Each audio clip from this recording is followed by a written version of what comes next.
Bonjour, bienvenue dans la série sur la mécanique quantique. Donc, nous allons voir les modèles simplifiés. Alors, l'intérêt des modèles simplifiés, c'est que, contrairement au modèle d'Heisenberg, on peut éventuellement se passer de méthodes d'approximation et avoir des solutions exactes. Par exemple, pour un modèle simplifié, on peut se limiter aux interactions entre plus proches voisins dans les atomes magnétiques. On peut aussi faire varier le nombre de dimensions de l'espace ou le nombre de composantes du spin. Par exemple, pour une composante du spin, on parle de modèle d'Ising. Pour deux composantes du spin, on parle de modèle XY. Et pour un nombre infini de composantes, donc là, un spin qui se comporte plutôt de manière classique, vectorielle, on parle de modèle sphérique. Le modèle d'Ising pour un spin 1,5 donne un Hamiltonien qui est tout à fait analogue à l'Hamiltonien de Heisenberg, avec seulement, au lieu d'employer l'opérateur de spin complet, on n'emploie que la composante dans une direction particulière, par exemple Fz, donc on n'emploie que sigma z. Et on constate alors que l'état est diagonal, que l'hamiltonien est diagonal pour la base d'état R, donc qui donne les états de spin bien précis vers le haut ou vers le bas. À une dimension, il a été résolu par Ising en 1925. À une dimension, les spins étant le long d'une ligne, chacun n'a que deux voisins, z égale 2. On peut alors obtenir l'expression de l'énergie, ER. De là, on obtient la fonction de partition canonique, QM, l'énergie libre, et alors l'aimantation. Et on voit que pour l'aimantation, donc je ne vous donne pas les calculs qui sont toujours assez lourds, pour l'aimantation, on voit qu'à haute température, l'aimantation se comporte selon une loi de Curie-Weiss avec θ égale J sur K.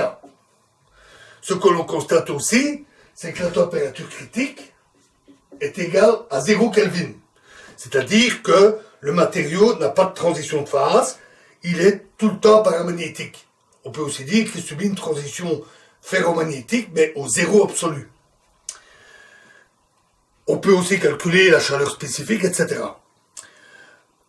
Le modèle d'Ising sur un réseau carré, donc plan, 2 dimensions, a été résolu par Onsager en 1944. On obtient cette fois bien une transition de phase. Donc à 2 dimensions, on observe une transition ferromagnétique avec TC qui vaut 0,567 fois θ. On obtient des exposants critiques, alpha égale 0, bêta égale 1/8, gamma égale 7 quarts, delta égale 15. Si on prend d'autres réseaux que le réseau carré, on trouve les mêmes exposants critiques, seule la valeur de TC change. À noter que ces exposants critiques sont assez différents de ceux qui sont observés expérimentalement pour le ferromagnétisme. Donc le modèle est trop imprécis, mais tous ces modèles ont quand même leur utilité, parce qu'il est pas rare qu'on ait des systèmes physiques pour lesquels le modèle s'applique beaucoup mieux, ou parfaitement. Dans le modèle sphérique, à 3 dimensions, on obtient alpha égale moins 1, bêta égale à demi, gamma égale 2 et delta égale 5, ce qui est déjà un peu mieux pour les exposants critiques. On peut aussi développer le modèle à haute température. Alors qu'est-ce que ça signifie? Ça veut dire qu'on considère un développement en 1 sur T, donc qui tend vers 0 quand la température tend vers l'infini, et on développe en série l'hamiltonien et les autres relations en 1 sur T. Et on ne garde que les principaux termes pour avoir un développement à haute température. Les autres termes devenant vite négligeables. La méthode est assez sophistiquée, assez jolie d'ailleurs, parce qu'elle fait appel à une méthode graphique où, pour un réseau, on identifie les liens entre spins et on considère toutes les configurations possibles de liens. Mon chien a un nouveau jouet, hein, il est un petit peu énervé. Chapi. Alors, le résultat obtenu est assez bon, du moins pour z élevé, pour z égale 12. On obtient ainsi, par exemple, pour la susceptibilité magnétique, on obtient de bons résultats. Z égale 12, ça correspond au système cubique à face centrée. On peut aussi, à l'inverse, obtenir des développements basse température, développés en fonction de T. Il existe plusieurs méthodes. La méthode la plus puissante, que nous ne verrons pas ici, est la méthode dite du groupe de renormalisation, qui est un outil assez sophistiqué, assez compliqué, et très puissant, qui donne ainsi pour le modèle d'Ising, alpha égale 0,107, bêta égale 0,327, gamma égale 1,239 et delta égale 4,789. Toujours indépendamment du réseau cristallin. Et si on part du modèle de Heisenberg, on trouve pour ce développement par le groupe de renormalisation, alpha égale moins 0,115, bêta égale 0,365, gamma égale 1,386 et delta égale 4,795. Et cette fois, ces valeurs sont en très bon accord avec les résultats expérimentaux. Ainsi, cette méthode permet d'obtenir de très bons résultats pour le modèle de Heisenberg qui est le plus complet. Si on considère le cas proche du zéro absolu, donc à t égale 0, au zéro absolu, tous les spins sont alignés. Pour une température à rien plus grande, il va y avoir des états excités. Et pour un spin 1,5, le premier état excité, c'est un spin qui se retourne. Donc on peut noter 0, l'état où tous les spins sont alignés, plus, et n, l'état où le nème spin est retourné. On écrit facilement l'hamiltonien pour ce cas-là, et on obtient pour l'état de base une énergie qui est moins nj demi, nombre d'atomes fois l'énergie due à un spin, et pour les états n, on constate que les états ne sont pas stationnaires.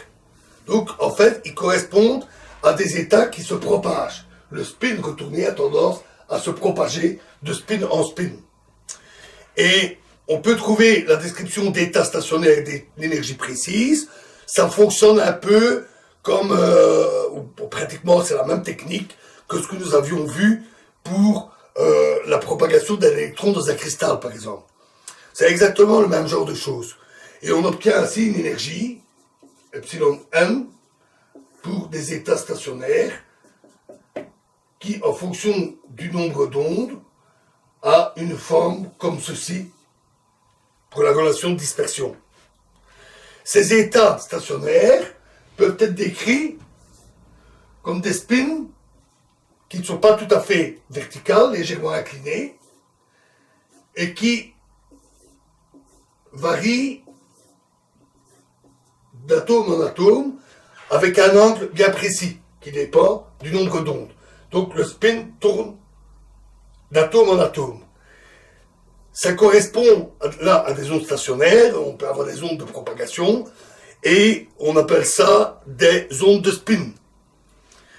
Elles sont de plus quantifiées, les états ici sont quantifiés en fonction du nombre d'atomes, et les états quantifiés s'appellent des magnons, qui vient de magnétique. Et les magnons se comportent comme des bosons, donc comme des particules de spin entiers. Ce raisonnement peut se généraliser à 3 dimensions, sans aucune difficulté. Et en faisant les calculs, on peut obtenir les résultats donc à très basse température, proche de 0, Et on peut obtenir les coefficients A1, B1, que nous avons vu pour les comportements expérimentaux à basse température. Le A1 n'est pas très bon, le B1, lui, colle plutôt bien aux résultats expérimentaux. Alors pourquoi le A1 n'est pas très bon? C'est parce que dans ce modèle, on néglige les interactions entre manions. Les manions se comportent comme s'ils étaient indépendants les uns des autres. En fait, ils se comportent comme des petits aimants. Donc il existe une interaction dipolaire entre manions. Si on en tient compte, on obtient des résultats corrigés qui sont nettement plus proches des résultats expérimentaux. Notons que ce modèle des manions, des ondes de spin et des manions, ne marche que pour Heisenberg. Pour Ising, où les spins sont forcément verticaux, il n'y a pas ce phénomène d'ondes de spin et de manions. Il faut donc le modèle complet pour pouvoir le constater. Voilà pour les différents modèles, les différentes approches, les différentes simplifications, les résultats. Comme vous voyez, ce n'est pas simple. Les calculs dont je vous ai fait grâce sont parfois très lourds, très compliqués. Alors, dans la prochaine vidéo, nous quittons ce domaine des modèles. Nous verrons la théorie des phénomènes critiques de Landau. Je vous remercie.